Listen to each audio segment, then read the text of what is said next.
se da inicio a la sesión de hoy jueves 22 de mayo de 2025. Señor secretario, sírvase de verificar el quórum. Tenemos quórum, señor presidente, 22 académicos de número presenciales y en línea. Muy bien. Favor leer el orden del día. La convocatoria para el jueves 22 de mayo de 2025, luego de la verificación del quórum, vendrá un simposio sobre medicina antropológica con 3 conferencias del doctor Carlos Rojas Malpica, el doctor Gustavo Villasmil y el doctor Rafael Musi. Cerramos la sesión por Zoom en ese momento y iniciamos posteriormente la sesión administrativa. Muy bien, demos inicio entonces al simposio.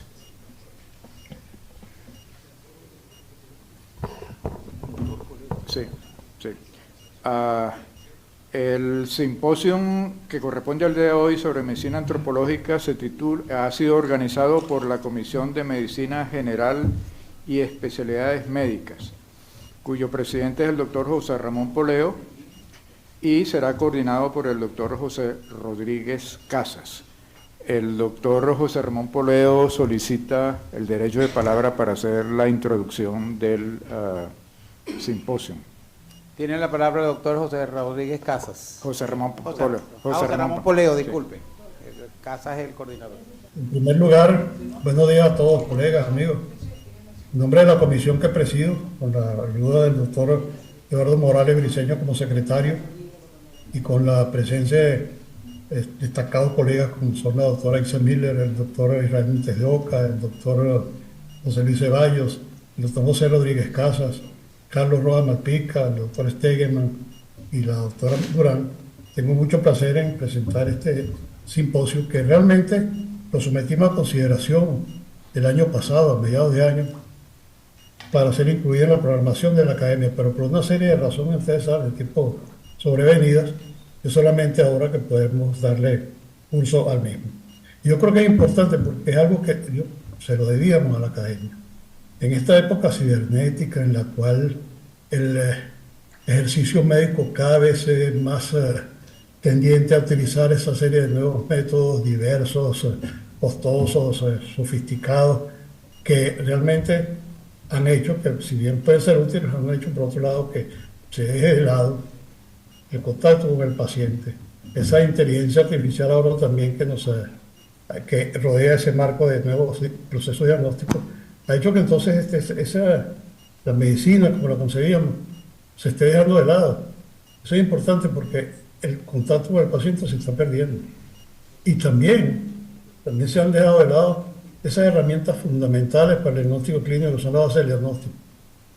Entre ellas, sobre todo, también la comunicación con el paciente.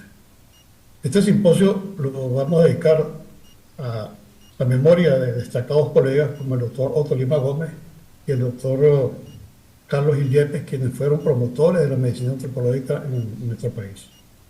Y tengo mucho agrado en decirle que me encuentra acompañando por vía virtual un amigo de muchos años, el doctor Ramón Soto, que también ha tenido mucho interés en la medicina antropológica y tiene una conferencia que ojalá en algún momento nos pueda dar, que es sobre el futuro de la medicina antropológica en nuestro país. ¿Y quién mejor para coordinar este simposio que el doctor José Rodríguez Casas? Amigo también de muchos años, compañero de la Escuela Vargas, profesor titular de la Escuela Vargas. Él es un destacado internista, es individuo de número electo para ocupar el sillón 36º, y durante muchos años trabajó con el doctor Otto Lima Gómez en ese centro de estudios psicológicos del Hospital Vargas. De manera que sin más preámbulos voy a dejar el uso de la palabra con mucho agrado y con mucho honor al doctor José Rodríguez Casas, quien tendrá a su cargo la coordinación de este simposio. Gracias por darme la palabra. Tiene la palabra el doctor José Rodríguez Casas. Le rogamos que sea muy concreto en la presentación de los ponentes y en la presentación del simposio, sobre todo porque tenemos una agenda hoy bastante pesada, por decirlo de alguna manera. Gracias, señor presidente, por concederme la palabra. para coordinar este interesante simposio sobre medicina antropológica. El simposio participarán 3 expositores: el doctor Carlos Rojas Malpica, el doctor Gustavo Villamil y el doctor Rafael Musi. Cada uno con su tema que a posteriori iremos adelantando. Creo conveniente unas palabras de introducción mías, muy breves, al simposio que estaremos tratando en el día de hoy. Medicina antropológica es la medicina que trata del hombre desde el punto de vista de su biología, de la sociedad y de la naturaleza en la cual vive. Carlos Gil Yepes, en su libro, menciona: diríase que la medicina antropológica abarca al hombre en su totalidad, es integral, holística, es el punto omega de la medicina psicosomática. En nuestro país, quiero mencionar nuestros pioneros en esta medicina: Carlos Gil Yepes, autor del libro Medicina Antropológica; Otolima Gómez en nuestro Hospital Vargas, creador del Centro de Estudios Médico-Psicológicos, del cual formé parte; Enrique Benaín Pinto, Augusto León y Fernando Valarino en el Hospital Clínico Universitario. Ignacio Chávez, en conferencia leída en Caracas en 1978, nos dice: no hay duda que la práctica de la medicina ha cambiado y seguirá cambiando más en el futuro con los avances de la medicina misma. Imposible ejercerla como se hizo antes. Si los conocimientos cambian, si cambia la forma de aplicarlos, si la sociedad en que vivimos y sus exigencias cambian, también es natural y aún obligado que el ejercicio de la profesión médica esté acorde a las nuevas formas de vida. Pero eso no significa que debe cambiar el ethos de la medicina, el espíritu que la anima desde 24 siglos y las normas que son su esencia. Eso debe ser protegido. De todo ello, el interés en realizar este simposio. A continuación, el doctor Rafael Musi Mendoza, por todos muy conocido, para mi persona, excelente amigo. Médico internista, profesor jubilado de Clínica Médica, Universidad Central de Venezuela, individuo de número de la Academia Nacional de Medicina, Sillón 4. El doctor Musi nos va a deleitar con el tema medicina antropológica. ¿Por qué hoy? Tiene la palabra el doctor Rafael Musi Mendoza. Muy buenos días para todos. Muchas gracias por concederme el derecho de palabra, señor presidente, señor secretario. Mi charla se llama Medicina Antropológica. ¿Por qué hoy? Está ilustrada con el profesor Victor von Weizsäcker. René Descartes, que ha sido mencionado, filósofo y matemático francés, considerado padre de la geometría analítica y uno de los fundadores de la filosofía moderna, ha sido reconocido por su obra, en el que incluye la famosa declaración cogito ergo sum, pienso, luego existo.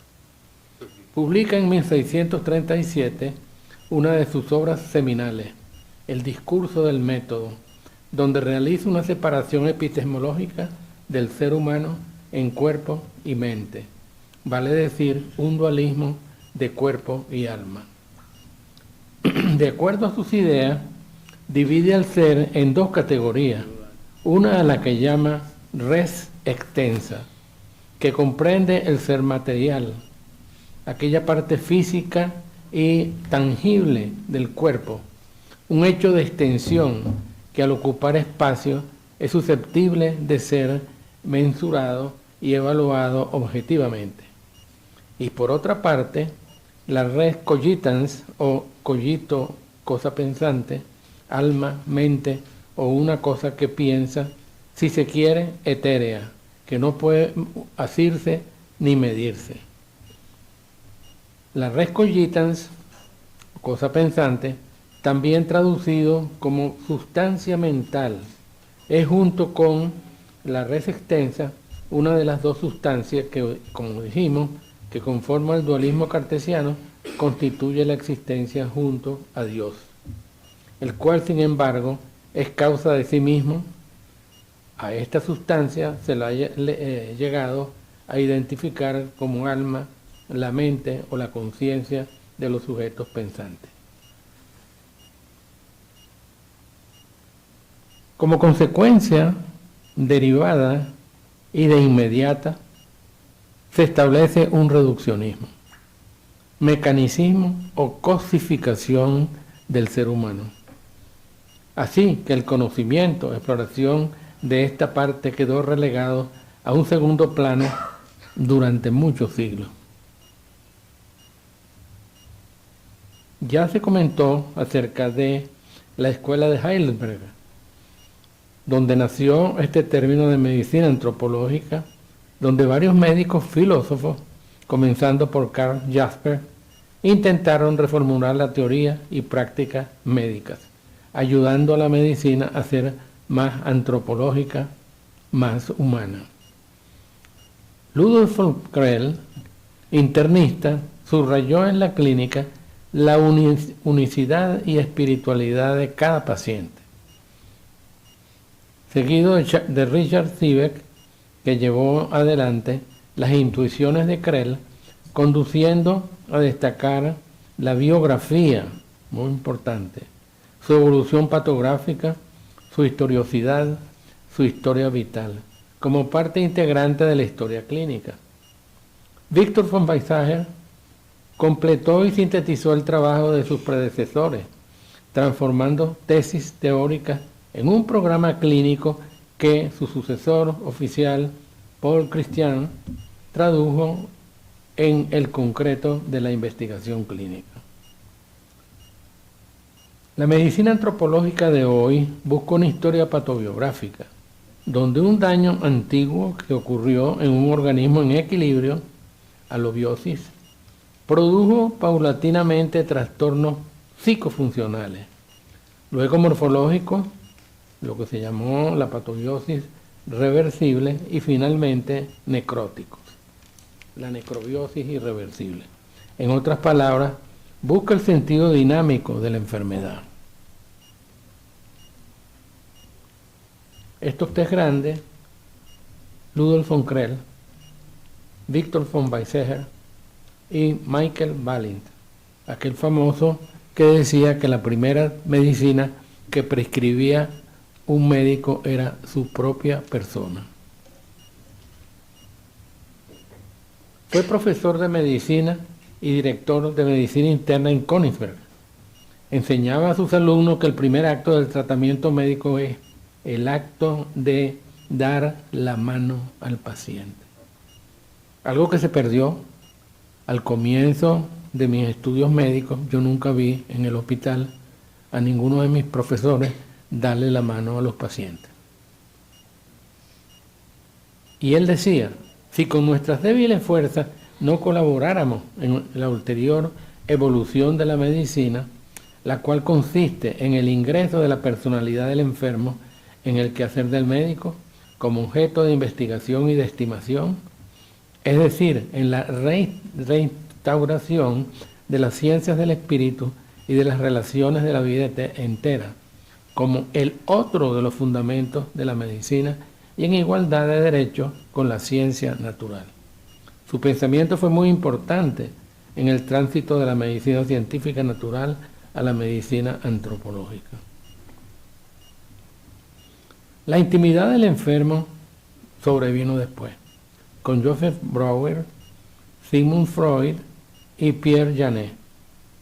Gracias a la hazaña de Freud y sus consecuencias directas, el enfermo llegó a ser ante los ojos del patólogo algo que hasta entonces solo había sido, y no siempre con suficiencia, a los ojos del médico, hombre. Pedro Laín hablaba de la enfermedad como experiencia.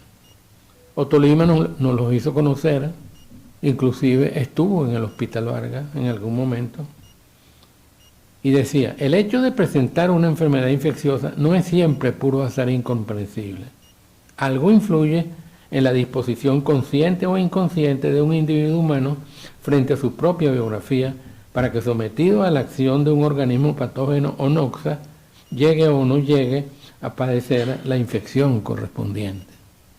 Es decir, aquí ¿por qué todos no nos enfermamos en un momento dado cuando llegó el COVID, de COVID, sino algunos inclusive llegaron a la muerte? También decía Víctor von Weizsäcker, la enfermedad no es un hecho fortuito, antes bien es un accidente pleno de sentido vital, inadvertido por el paciente, que aparece en un determinado momento y nunca en otro. De allí el título de mi charla, no ayer, no mañana. ¿Por qué me ocurre hoy? La enfermedad es una experiencia fenomenológica. El clásico hallazgo de von Weizsäcker de la angina tonsilar, su aparición se halla en frecuente conexión con trances enojosos y comprometedores en la vida del paciente. ¿Quién comprobará este acerto? Esperamos que los resultados de la investigación inmunológica, cuando ésta llegue a ser plenamente psicosomática, antropológica o personal, o más breve y sencillamente más humana. De manera que von Weizsäcker decía, el ritmo uniforme de la cotidianidad se perturba fácilmente por circunstancias que la mayor parte de las veces son ignoradas por nosotros los individuos. E inclusive Theodor Reik, quien hablaba de la tercera oreja, era capaz de entender a las personas, en otras palabras, leerlas, observando lo que a primera vista parecían ser minucias más insignificantes de la interacción humana. Pudo darle sentido al sinsentido escuchando con su tercera oreja, algo similar a la actividad de un psíquico, aunque él así no lo llamara.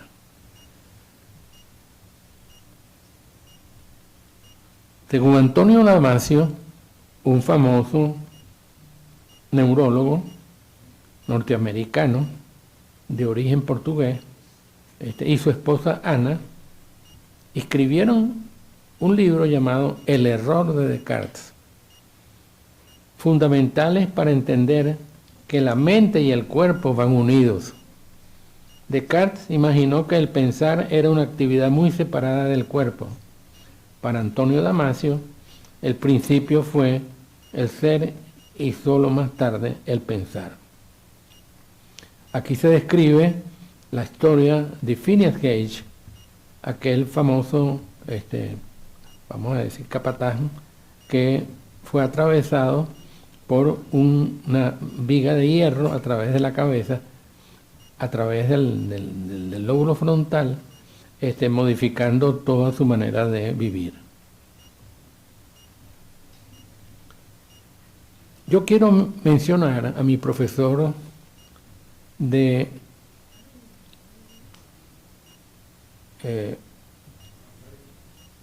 patología médica, y quiero rápidamente decirles cómo, además de haberle conocido en el aula, un día estaba yo de guardia. En esa época los médicos hacíamos guardia en la clínica privada, y llegó una señora con un edema agudo pulmonar. Bueno, aplicando los rigores del tratamiento que entonces se utilizaba, la señora poco a poco fueron disminuyendo sus estertores ascendentes y se fue recuperando. Como a las 6 de la mañana, estuve toda la noche con ella, recibo una llamada en el puesto de enfermera. Le llama el doctor Hernández Rodríguez. Tomo el teléfono y me dice, doctor, ¿yo puedo ir a visitar a mi paciente? Porque resulta que era su paciente. Por supuesto, doctor. En pocos minutos llegó a la clínica. Yo lo acompañé hasta la paciente, abrí la puerta, los dejé solos para que hablaran de lo que quisieran. Y posteriormente él me dijo, yo quiero que usted me visite. Él vivía a pasos de la clínica de la Vela. Bueno, pasé 2 días y él conversó conmigo. Allí pude ver la silla donde se sentaba para oír a sus pacientes y un violín que tocaba porque era un poco, digamos, no era el médico corriente, y lo trataba y por supuesto que lo mejoraba. Era llamado Bambarito. El término Bambarito era porque se le atribuían dotes de mago. Era aquella cosa que si no lo cura Bambarito, no lo cura nadie.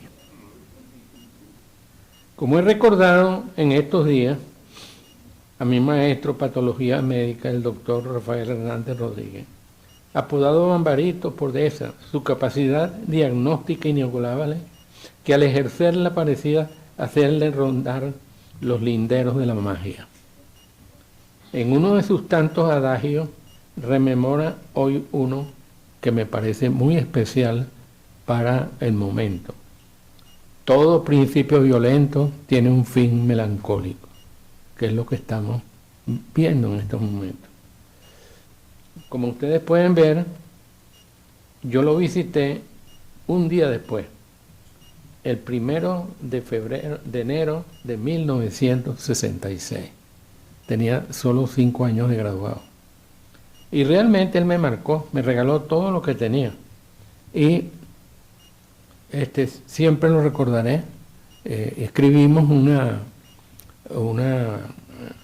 biografía de él que fue publicado en la revista, en la revista Racetti, en el número 10. Los que quieran, si es que ya todavía existen algunos, pueden tenerlo. Ya se mencionó al doctor Carlos Gil Yepes.